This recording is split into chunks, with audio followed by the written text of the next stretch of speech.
व्यासपीठावर उपस्थित दोन मुख्य प्रमुख अतिथी जे की याच क्लासचे विद्यार्थी आहेत, डॉक्टर ऐश्वर्या पाटील मॅडम आणि डॉक्टर केदार जोशी सर, हे दोघंही अतिशय उच्च पदावर या क्लासमधून गेलेले आहेत आणि ते मेडिकल फॅटर्निटी आहेत, शरीराची आपल्या काळजी घेतात. कदाचित प्रथमतः मी सरांचे आणि त्यांचे या ठिकाणी अभिनंदन करतो. आपण सर्वांनी त्यासाठी जोरदार टाळ्या वाजवत असं सांगतो. त्याच्यातल्या ऐश्वर्या पाटील मॅडम ह्या आमच्या, मी नगरचा आहे, अहिला नगर नाव आहे आता, तिथे ते आता प्रॅक्टिस करतात.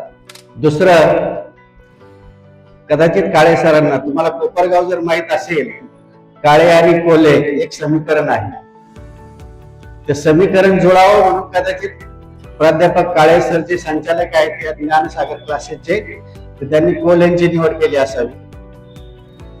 दुसरी निवड करण्याचं कारण असं असावं कदाचित, दोन शरीराचे डॉक्टर बोलवले, एक मनाचा डॉक्टर पण बोलवावा.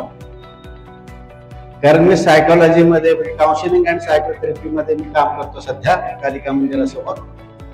32 वर्षाची पोलीस दलातली सेवा आहे आणि 21 वर्ष माझी या क्षेत्रातली तज्ञता आहे. मी आता आपला आल्यानंतर चहा घेताना सरांनी मला आपले क्लास दाखवले, त्या ठिकाणी सर्व सायंटिस्टचे नावं होती, जो की सायंटिस्ट बद्दल मला विशेष आदर आहे.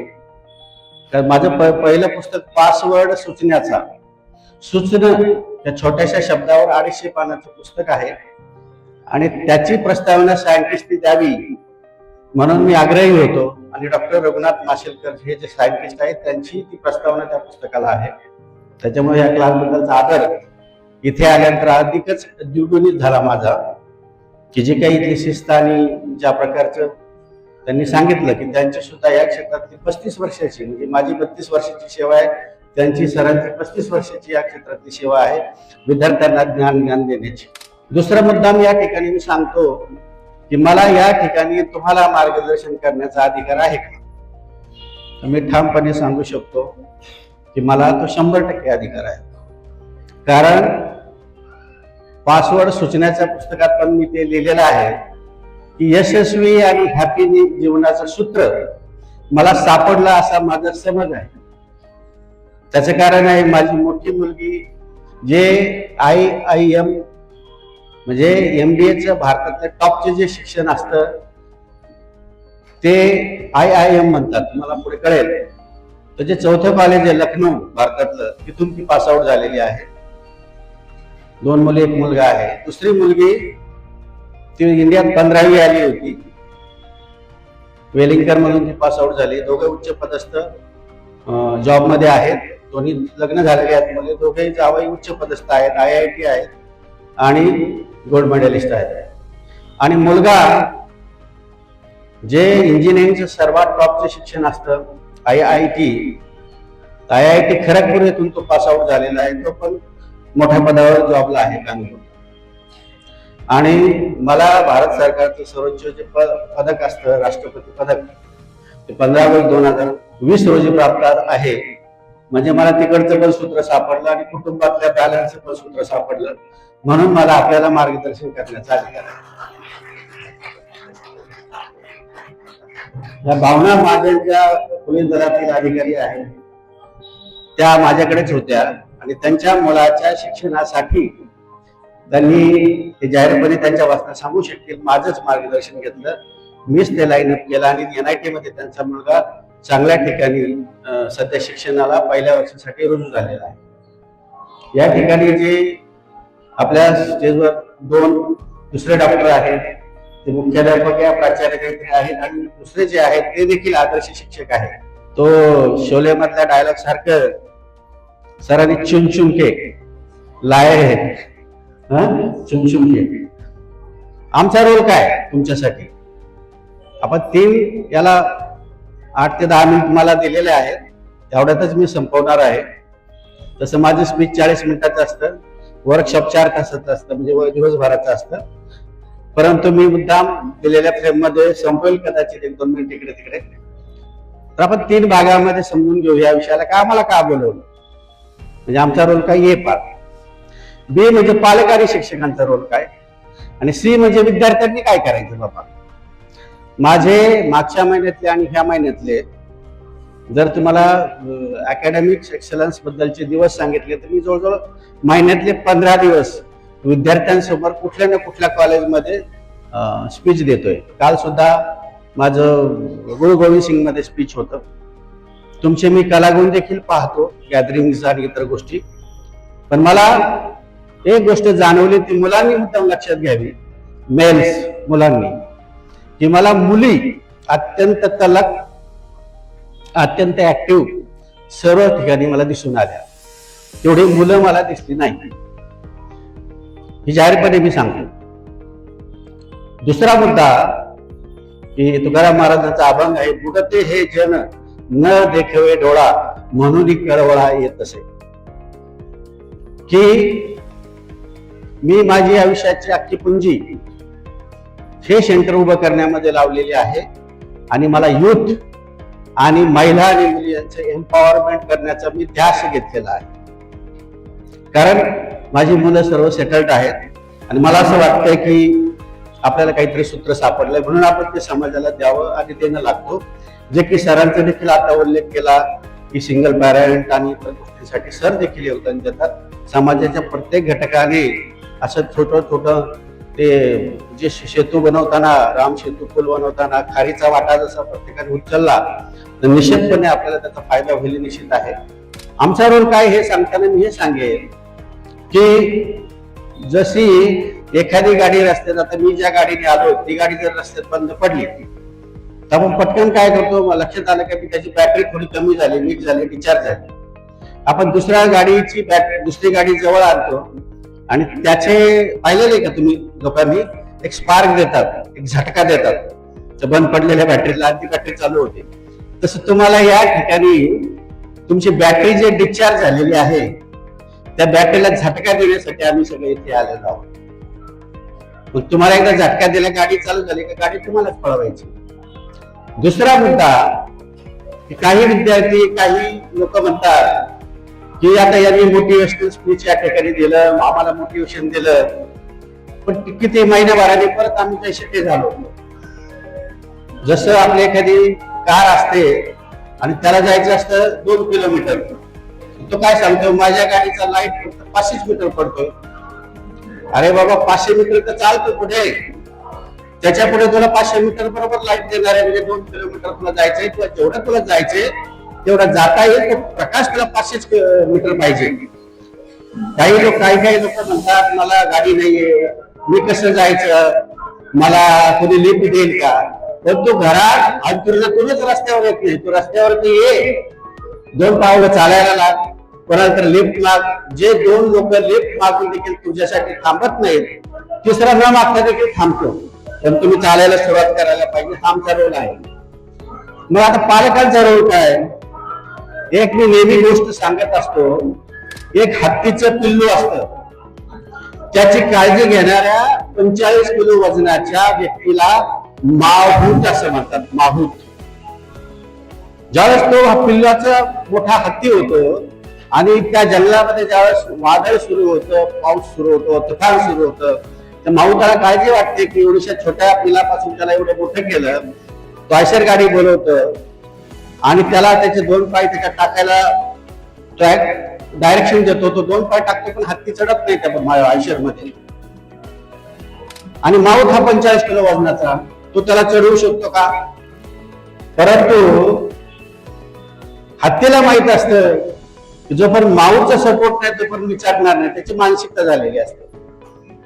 हे माऊताच्या लक्षात येतं आणि तो पाठीमागे थोडासा सपोर्ट देतो, पाठीमागे हात लावतो आणि तो पटकन हत्ती त्या आयशर गाडीमध्ये चढतो. आता हा माऊताने हत्तीला चढवले का त्याच्यात चढलाय, तुम्हाला काही कळलं का. त्याचा तो चढलाय, पण सपोर्टची गरज आहे आणि तो सपोर्ट देण्याचं काम पालक आणि शिक्षकांचं आहे. बाकी तुम्हालाच पुढे धावायचं आहे, हा तुमचा रोल आहे. त्याच्यामध्ये अजून एक मी उदाहरण सांगतो की जसं राजगिऱ्याचे लाडू बनवताना राजगिरे इकडे तिकडे ते विखुरलेले असतात, त्याच्यामध्ये गुळ टाकतात. गुळाचे दोन गुणधर्म, गोडी निर्माण करतात आणि स्निग्धता बांधून ठेवतात. तर कुटुंबाचा रोल आहे, त्या गुळाच्या गोडीसारखा तुम्ही गोडी पण द्या आणि स्निग्धता पण द्या, जेणेकरून हे अडोसन्स एज मधली जी मुलं आहे ज्याच्यामध्ये डोपामाइन, ऑक्सिटोसिन, एंडोर्फिन, सेरोटोनिन हे सगळे हार्मोन्स सिक्रेट होतात, ते हॅपी हार्मोन्स, आणि त्याचा इम्बॅलन्स होत असतो. मेडिकल फॅकल्टी सांगतील आपल्याला. तो बॅलन्स करण्यासाठी स्क्वेअर किलोमीटर्स कडला थोडा अवकाशात जर यान जोरात सोडायचा असेल तर ते खाली जोरात लाभ मारणार किलोमीटर्स कडला. तसं ही जी पेअर ग्रुप मधली मुलं, अडसठ मुलं घरात कॉन्फ्लिक्ट करतात, विरोध करतात, ते होणारच आहे, कारण ते एनर्जी आहे, अग्रेशन आहे. पण एनर्जीला योग्य ते डायरेक्शन द्यायचं काम आपल्याला करायचंय. जसं गोदावरी नदीवर घाट बांधलेले आहेत, ते घाट गोदावरीचं पाणी अडवण्यासाठी बांधले, बरोबर आहे का? हातवर करा कोणाचं म्हणजे पाणी अडवण्यासाठी बांधले.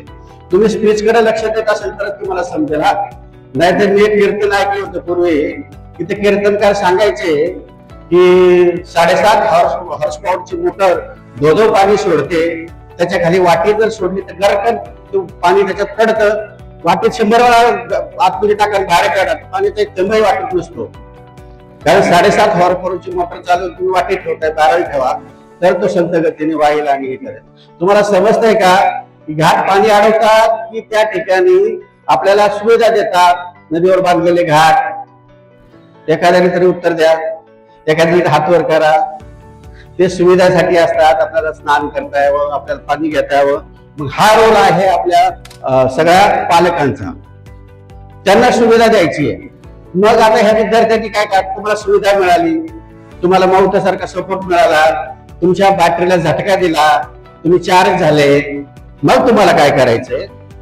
एक गोष्ट परत अजून एक मी सांगू इच्छितो. या ठिकाणी बऱ्याच लोकांनी 99%, मी देखील बोर्डात तिसरा आलो होतो, मॅडम मी बोर्डात पहिल्या आलेले आहेत, त्यांचं मी पाहिला एकदम लहानपणीचा स्कूल मधला एकदम छोटासा फोटो पाहिला मी त्यांचा. तर मी बोर्डात तिसरा आलो त्याचं कारण असं आहे की ऐश्वर्या पाटील मॅडम पहिल्या आल्या, त्यांनी त्यांचे गोल लिहून काढले होते आणि मी लिहून काढले नव्हते. तर 7वीला तालुक्याच्या ठिकाणी गेलो आणि तिथे पण एक वेशीवर फळा लावलेला असायचा, कडून लिहिलेला असायचं आणि त्याच्यात 3 नावं लिहिली असायची, पहिला, दुसरा, तिसरा.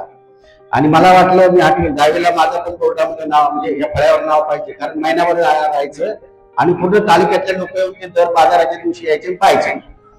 मला वाटलं मेहराबी नाव ही स्पोर्ट कोणाची. आणि मग मी ते मॅनिफेस्ट केलं आणि खरोखर माझं त्या बोर्डवर 1983ला नाव होतं. परंतु मला हे माहिती होतं की 84% लोक गोल ठरवत नाही, 13% लोक गोल ठरवतात, पण 3% लोक जे आहेत ते गोल ठरवून लिहून काढतात.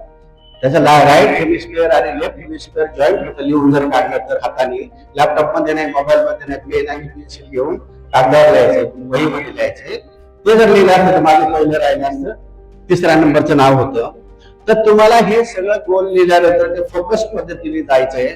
या ठिकाणी 90-99% बोर्डात पहिले येणार, दुसऱ्या येणार, तिसऱ्या येणार, हे जरी सोडलं तर बाकीच्यांचं काय?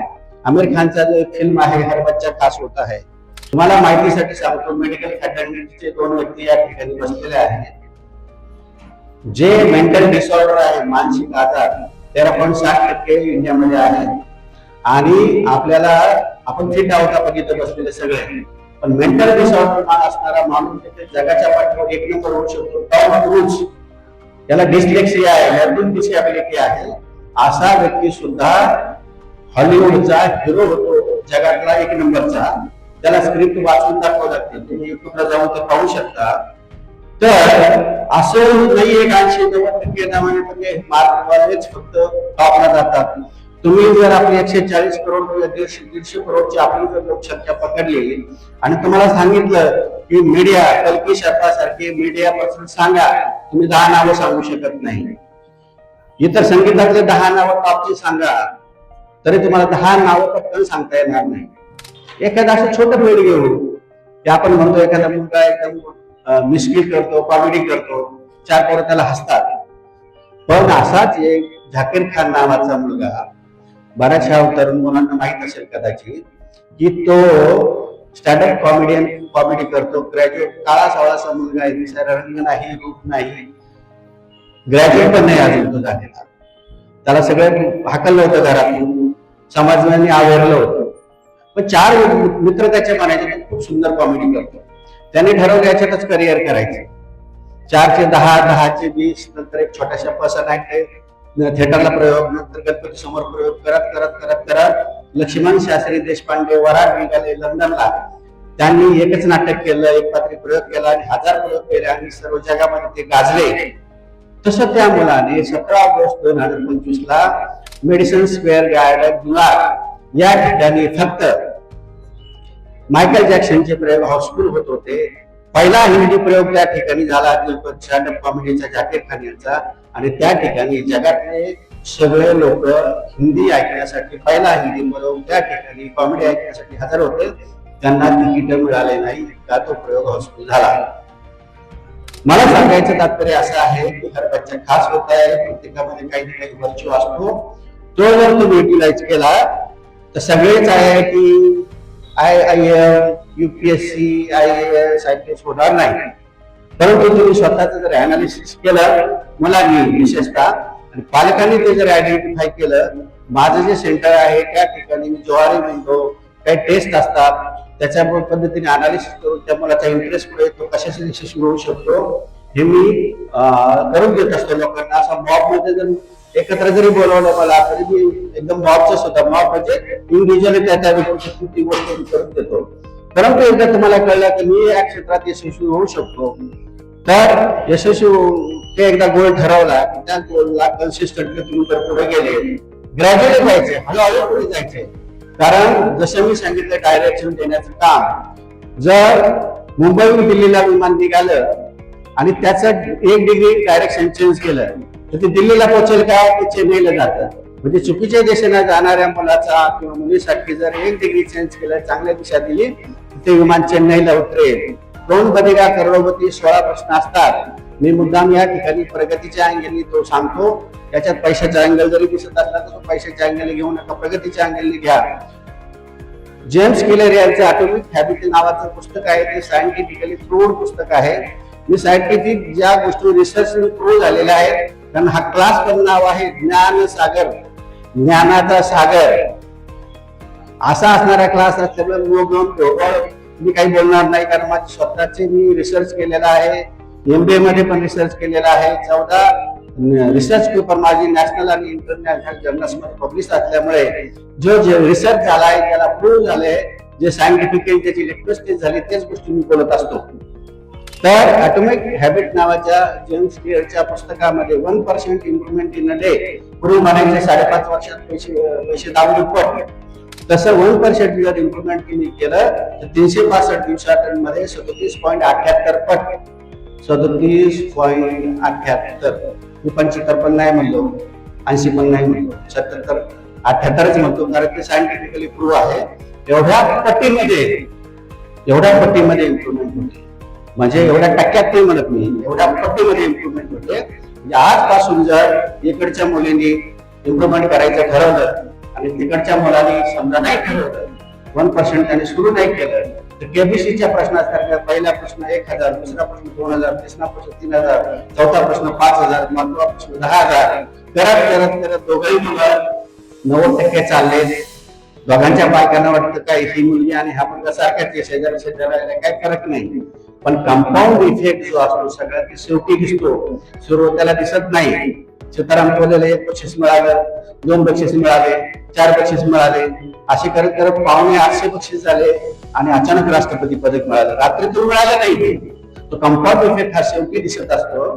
आणि तसं 13व्या प्रश्नापर्यंत 25 लाख दोघांना मिळतात, 14व्या प्रश्नाला 50 लाख, 15व्या प्रश्नाला 1 करोड आणि 16व्या प्रश्नाला 7 करोड इम्प्रुव्हमेंट करणाऱ्या म्हणतात. तर असं तुम्ही इम्प्लिमेंट जर केलं, काही गोष्टी जर ठरवल्या, 2 मुलांना वाटलं तुम्ही पुढे बोलवतो म्हणजे थोडं बरं वाटेल. माझं speech actually interactive, informative, interesting असतं आणि इंटरॅक्टिव्ह मध्ये काही इंटरॅक्शन या ठिकाणी झालं नाही, म्हणून ह्या मुलाच्या हातात सर्टिफिकेट येते, मुलांपुढे या इकडचा. आणि अजून एक मुलगी आहे त्याची, म्हणजे कंपाऊंड इफेक्ट साठी मी सांगतो. की आणि कॅल्क्युलेशन फास्ट करू नका, कारण हल्ली जगाची पिढी खूप स्मार्ट. आता काहीतरी सर मागे पंचवटी कॉलेजला एक राष्ट्रीय 11वर आंतरराष्ट्रीय स्तरावरच सायकोलॉजी कॉन्फरन्स झाली. अच्युत गोडबोले सर त्या ठिकाणी आलेले होते.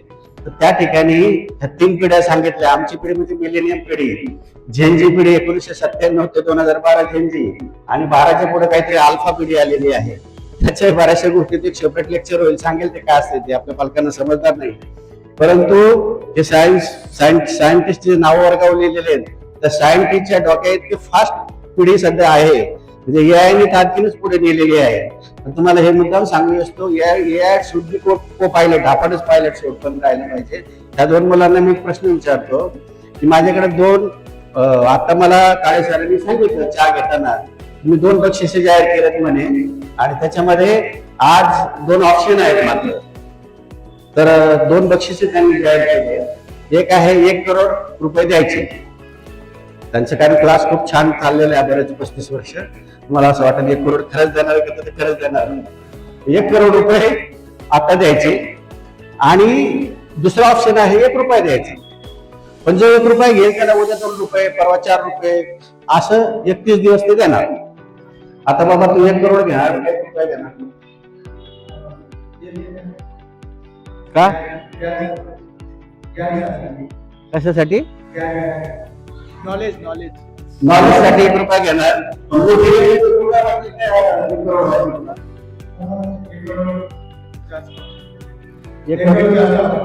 तू काय घ्यायचं? सरांनी जास्त सायन्सच्या वर्गावरती लिहिलेलं आहे ना, सगळं सायंटिस्ट आहे, त्याच्यामुळे त्यांनी 1 रुपया सांगितला किंवा सरांच्या भीतीपोटी सांगितला. पण तुम्ही कॅल्क्युलेशन जर लगेच केलं तर मी तर 1 करोड मागितले असते, पण यांनी 1 रुपया मागितला.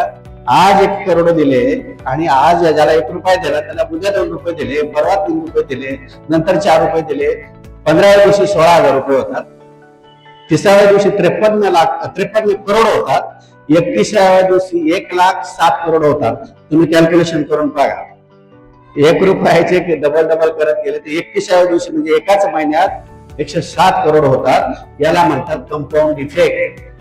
आणि हे असणारे लोक जगाच्या पाठीवर नॉर्मल डिस्ट्रीब्युशन कर्व एक कॉन्सेप्ट आहे. तुम्ही जर जगाच्या पाठीवर 2% असे लोक आहे की जे त्याच्यामध्ये आहे. इलॉन मस्क सारखा व्यक्ती ज्यांनी अंतराळातल्या स्पेस, जगाच्या देशांच्या स्पेस कमी पडल्या, त्यांनी त्या अंतराळवीरात भरकटलेला अंतराळवीराला प्रायव्हेट स्पेसवरून परत आणलं. तर 2% जायचं असेल, मेहनत किती घ्यायची? 8 तास मेहनत घेतली तर तुम्हाला अन्न, वस्त्र, निवारा, ज्या काही बेसिक नीड आहेत अब्राहम मास्लोच्या, पहिली बेसिक नीड, दुसरी सिक्युरिटी नीड, तिसरी लव्ह अँड बिलॉंगिंग, चौथी सेल्फ इस्टीम, आणि 5वी सेल्फ ऍक्च्युअलायझेशन. पहिल्या 3 नीड तुम्हाला 8 तासात मिळतील, पण 12 तासात तुम्हाला लक्झरी मिळेल. म्हणजे मी जसं आता 4 व्हीलरने आलो किंवा गाडीने आलो, लक्झरी मिळेल. पण जगाच्या पाठीवरच्या 2% तुम्हाला जायचं असेल तर तुम्हाला 16 तास मेहनत या वयामध्ये घ्यावं लागेल. आणि ती मेहनत घेतली तर काय होणार नेमकं? हे युनिव्हर्स काय करतं? ह्या युनिव्हर्सचा नियम आहे लॉ ऑफ अट्रॅक्शन, किंवा तुम्ही इतर गोष्टी ऐकल्या असतील. माझ्या जीवनात खऱ्या ठरलेल्या आहेत, माझ्या मुलांच्या जीवनात खऱ्या ठरलेल्या आहेत, माझ्या नातेवाईकांच्या जीवनात खऱ्या ठरलेल्या आहेत. आणि मी 100% छातीटोकपणे, अगदी स्टॅम्प पेपर आणून त्याच्यावर लिहिलं तर मी सही करून देईल, इतकं छातीटोकपणे कन्फर्म सांगतो की तुम्ही जे युनिव्हर्सला मागाल तो तुम्हाला मिळेल. Rain will fill the size of vessels you have. समजा बाहेर पाऊस पडतोय धो, तुम्ही चमचा घेऊन गेला तर तुम्हाला चमच्याभर पाणी मिळेल. तुम्ही जर बकेट घेऊन गेल तर बकेटभर मिळेल, बॅरल घेऊन गेल तर बॅरलभर मिळेल. तुम्हाला जे घेऊन जाईल युनिव्हर्सकडे, कारण युनिव्हर्स हे तुम्हाला शिक्षा देत नाही, बक्षीस देत नाही, ते रिस्पॉन्ड करतं. आणि ते रिस्पॉन्ड करत असल्यामुळे तुम्ही जसं बिहेव कराल, जसं मागाल, जसं चालाल, जसं वागाल, तसंच तुम्हाला रिफ्लेक्शन होईल. आणि काळ इतका स्पीडली जातोय की ते अंतर एखाद्या विद्यार्थ्याचं किती स्पीडली वाढत जातं ते कळत नाही. तर तुम्हाला शेवटचं एक वाक्य सांगतो की 2 रस्ते जीवनामध्ये असतात. एक असतो सोपा रस्ता. सोप्या रस्त्याने चालणाऱ्या लोकांची 85% संख्या आहे. 95% लोक फक्त दिवसाला 10,000 रुपये कमवतात भारतातले. काही रिसर्च आणि सर्वे आहेत. सोप्या रस्त्याने जाणाऱ्या लोकांना चालण्याचं प्रमाण जास्त आहे. म्हणजे सोपा रस्ता असतो तो यशाकडे जात नाही, दुसरा रस्ता असतो अवघड, परंतु अवघड रस्ता जो असतो तो यशाकडे जातो. तुम्हाला काय निवडायचं ते ठरवा. या निमित्ताने मी तुम्हाला सर्वांना ज्ञानसागर क्लासेस मला या ठिकाणी बोलवलं त्याबद्दल मी सरांचे आभार मानतो, टीमचे आभार मानतो. तुम्हाला शुभेच्छा देतो. थांबतो. धन्यवाद.